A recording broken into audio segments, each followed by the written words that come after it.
দৰঙৰ চিপাচৰ ডিপিলাৰ ঐতিহাসিক খতৰা সত্ৰত মঙলবাৰৰ পৰা অনুষ্ঠিত হৈছে পাছাতি মহোৎসৱ। কালি সন্ধিয়া জিলা আয়ুক্তই আনুষ্ঠানিকভাৱে পাছাতি মহোৎসৱ মুকলি কৰাৰ পাছত নিশাৰ ভাগত দধিমন্থন অনুষ্ঠানত অজস্ৰ ভক্তপ্ৰাণ ৰাইজৰ সমাগম হয়।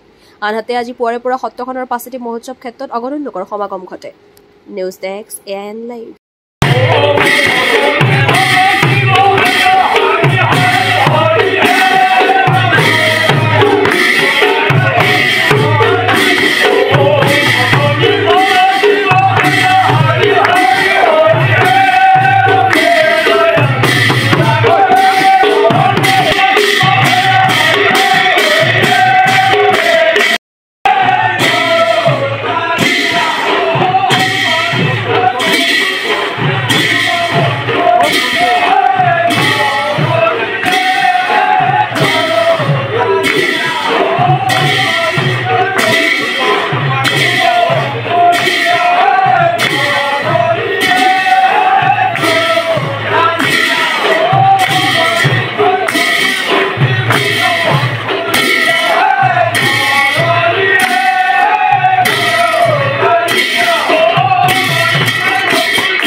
যিকোনো খবৰৰ বিজ্ঞাপনৰ বাবে যোগাযোগ কৰক 7896121996।